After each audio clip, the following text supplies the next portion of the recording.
Qapla World, it's Burnham 5. Welcome to my Star Trek Discovery Season 3 New York Comic Con trailer breakdown and review video. Now, I have to ask, please, if you enjoyed this video, please share it. Share it somewhere, Facebook, Twitter, Gab, whatever you have. Send an all-company email accidentally. Whatever you can do, because here's the thing. Last night, Saturday night, my time, I put out my Star Trek Picard trailer video, and I hope to have this Star Trek Discovery trailer video out early Sunday morning. Unfortunately for YouTubers, that is algorithm suicide. YouTube, Google, they like consistency. And for a channel that puts out one video a day, generally, to put out two videos so close together, and will be live streaming later today, they're not going to like it. So please, whatever you can do to share this video and the Star Trek Picard trailer, which I did previously, would be really, really helpful. Okay, I'm sorry I had to get that out of the way. Let's just start the trailer breakdown. Now, as with the Picard trailer, I can't show you the actual trailer, so please make sure you've actually watched it yourself. There's no reason not to. It's free. It's out there. But CBS goes after channels like mine for promoting their own promotional video of an upcoming TV show, which just boggles the mind. But that is the world in which we live. So without further ado, I'm starting the video. So we see Michael Burnham coming up out of the dirt. We'll go back. She's coming out of the dirt in her Iron Man suit. It's noticeably less red than it was before. And she goes for some type of Starfleet, I don't know, emergency package that happens to be open. Now it has a phaser, and I don't know what, and a comm badge. Now, the Section 31 comm badges were actually comm badges in Discovery. But when Ash Tyler first used it, it shocked everybody, because the regular Star Trek Discovery comm badges were not comm badges. They were just ornamental. So I don't know why this comm badge is there. It doesn't appear to be a Section 31 badge. It's not all black.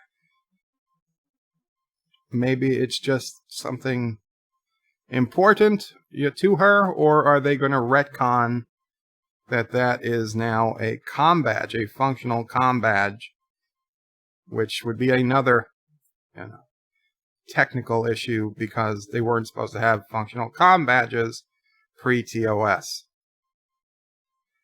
But let's move on. It's not off to a good start, people. Did I think it would be? No, I did not. CBS All Access miniseries. Okay, so now Mikey Spock. No, Michael Burnham. We'll call her by her name.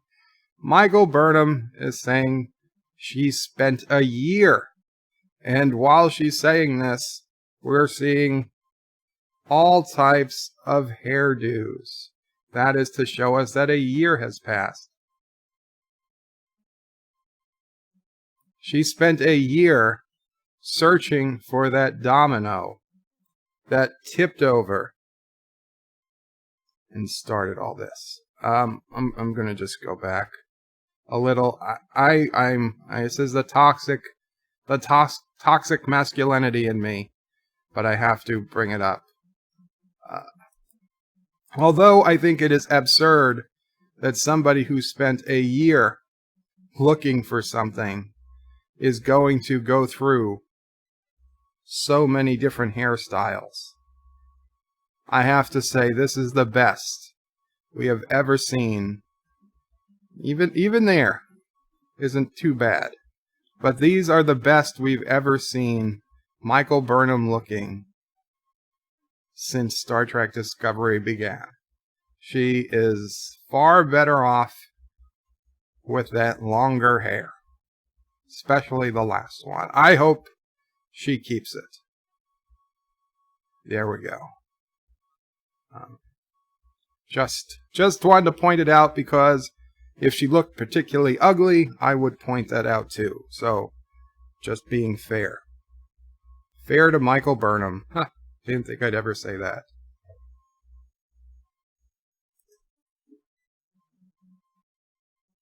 So she's looking for the domino that tipped over and started all this. And then we see Michael Burnham with...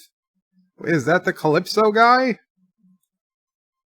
Oh, what is that? Andorians? Look like Andorians. Let's see. Andorians seemingly using some type of weapon that bends space and time. Don't know why. Those look like pretty mean Andorians. Those are not the Andorians from Enterprise, I'll tell you that. They are 25% different Andorians for sure. But still Andorian. I mean, much, much, much better than the Klingork disaster. I could live with these Andorians if the rest of Star Trek Discovery wasn't a dumpster fire. Let's go on.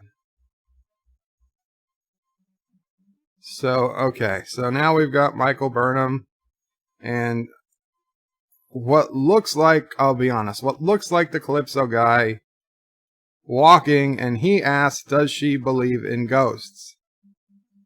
And here's the problem. I am seeing this guy.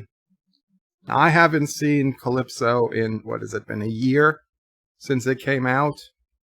I think it was around my birthday, so it'd be around November. Almost a year, a couple months short of a year.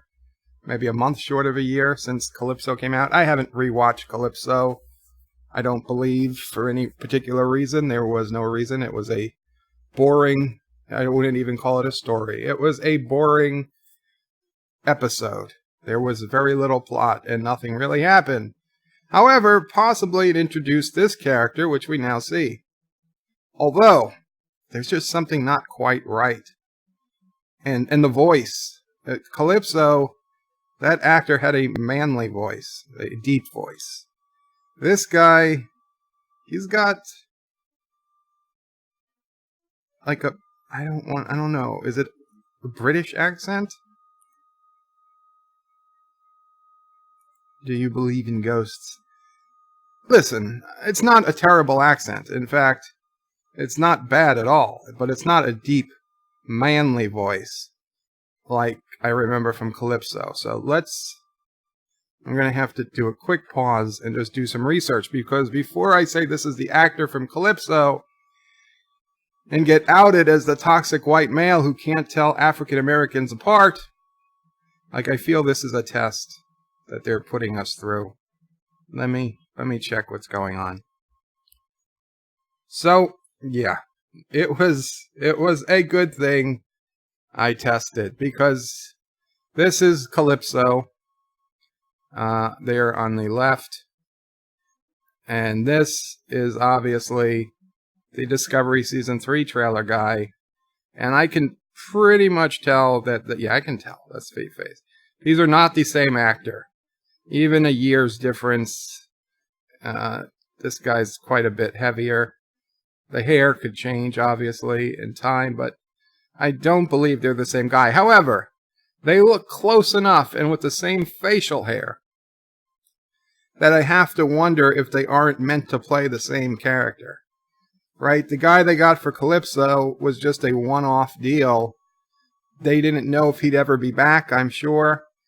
Maybe the guy is under contract. Maybe the guy's shooting another movie. A lot can change in a year in Hollywood. So maybe, and I suspect, even though they are not the same actor, that they have this guy just continuing the character of, I believe his name was Kraft, from Calypso. And just for completeness sake, Calypso was played by Aldous Hodge. And this Star Trek Discovery trailer is David Ahala. So yes, two different actors. I almost fell for it, but perhaps not as toxic white male as I thought I was. I could tell the difference, sort of. Let's keep moving. So he says, do you believe in ghosts? She says, what do you mean? And he says that, that badge on your shirt. So clearly he knows. You see, here's a theory.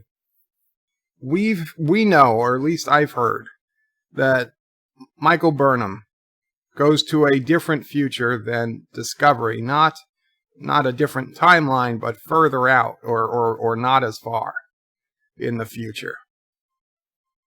So I think that at this point, since Discovery isn't here yet, she went to the same timeline, the same place in the timeline as the guy from Calypso did, Kraft. And she's she's met Kraft accidentally. And he recognizes the badge from the Discovery. And he's about to tell her, oh, I've seen that on the ship called the Discovery. It wanted to marry me. And she's like, what? The Discovery? You know it? And that's what's going to follow, even though we're not going to see it. But I will give more details on my theory after we see some more. Yeah, this is where she stops walking. She's like, you know it? You've seen this before? Oh my God. You've got to tell me. So we got Saru and Tilly. How's Tilly looking these days? Oh, they got Tilly all in black. Hair's still pretty fizzy. But Saru and Tilly, they're clearly not in Starfleet uniforms. And I don't know what's going on.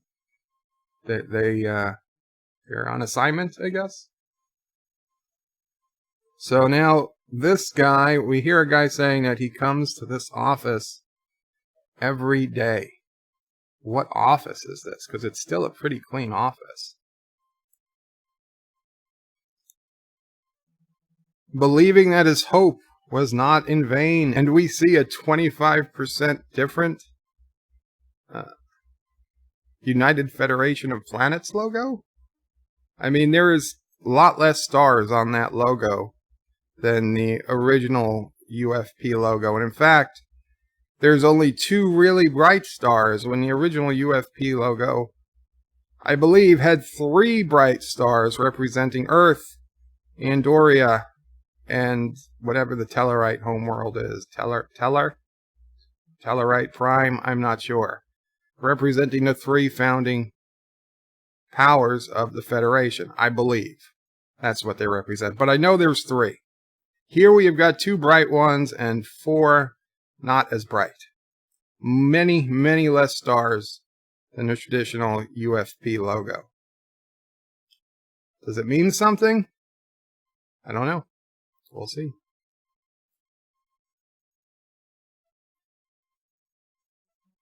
Now, so this guy is, I guess, the president in exile, or last president, perhaps, of the United Federation of Planets.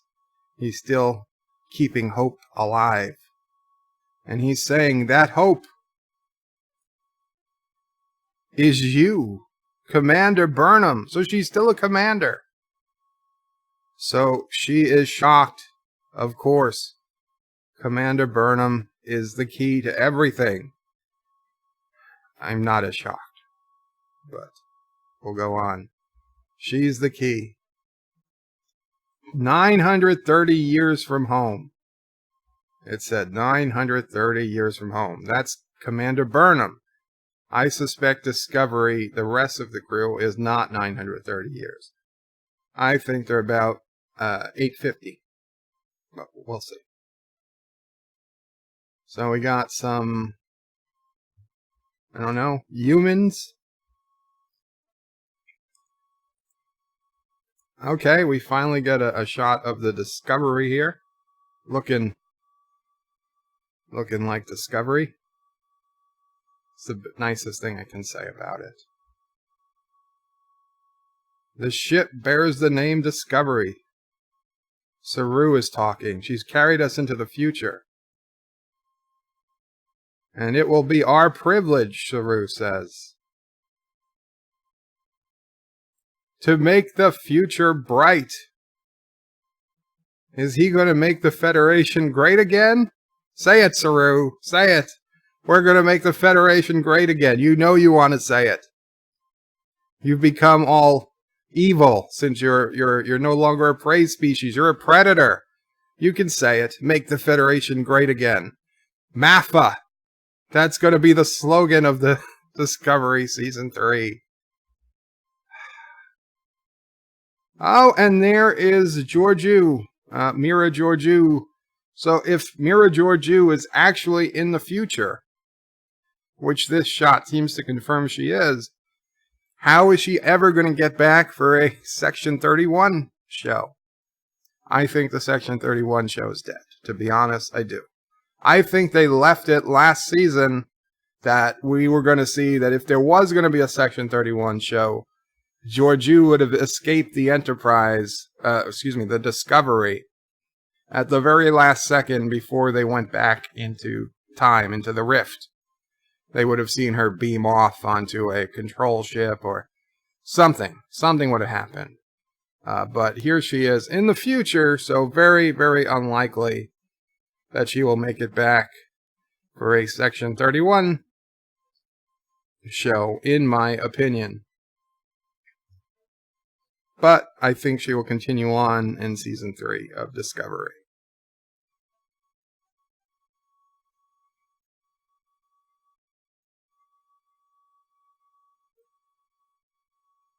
So the guy asks Michael, where will you go?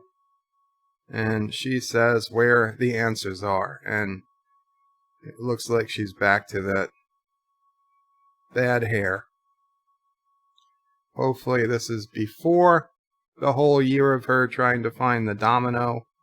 It's possible. In fact, I think it's even likely. But we'll see. And Star Trek Discovery Season 3. Actually, that's it. That is it. That's all there is. So here's my theory. Here's my theory. Let me just play this again. Here we go. Gives us something nice to... Well, nice is a relative term. Gives us something interesting to stop on. So here's my theory. The Discovery goes like 850 years into the future. Michael Burnham goes 930 years into the future, like it says. Discovery comes to a future that, reasonably to be expected. The Federation has expanded. They might be having some issues, but, things went fairly well. Michael Burnham gets into a very dark future where the Federation is a ghost. Very few people remember it, and those who do probably think it's a story people tell their children just to make them feel better type thing. And the guy she meets is the guy from Calypso, even though it's a different actor. They tried to get us. They didn't get me. Not this time. And he tells her where the Discovery ship is, and she finds the ship, and somehow, using the very last time crystal in existence, she goes back in time to meet up with her Discovery pals, and she realizes that something Discovery did when they landed, the Starship Discovery, when they came to 850 years in the future, they set the domino in motion that caused the complete destruction of the Federation about 100 years later. And so her mission, and now the mission of Discovery, is going to be to find out what did they do that causes the entire Federation to fail. And I suspect it's their mere presence in the future which causes it. So they're either going to have to go further into the future at the end of the series, or erase themselves from existence, which is always a possibility, and perhaps the most preferable possibility, or they just have to keep fighting something that they eventually find, like a little piece of control was actually left behind, even though they told us it was completely destroyed. There was one little SD card somebody forgot to reformat, still had control on it, and control comes to the future, and that's what causes everything to go bad. And the discovery to acquire a, almost sentient, in fact, completely sentient computer system. It all makes sense now, right? Of course it does. Am I looking forward to Star Trek Discovery Season 3? Not really. Not really. Although I do look forward to reviewing the episodes and pointing out how bad the writers are. I'm sorry. But I do. It's a guilty pleasure. Discovery, you are the dumpster fire that will not go out. Do not throw water on this fire. It will just get worse. I don't know what you put on it. I think you just gotta let it burn. You gotta let it burn itself out. So that is my breakdown of the Star Trek Discovery trailer for Season 3. We'll see. We will see how it goes. Let me know what you think. Put it in the comments below. Thank you so much for watching. Please share. And, I don't know, can I say Qapla in Klingork? Qapla! Thank you all for watching my video. Please remember to comment, like, and subscribe. And don't forget to hit that bell icon. Without it, you won't get notifications of new videos. Check out BirdoPrey5.com, the new home of everything BirdoPrey5 on the web. You can also check out my forum at juot.net. I'm also on social media, on Facebook, Twitter, and Gab. If you'd like to make a donation, check out paypal.me/BirdoPrey5 or on BirdoPrey5.com. Take care.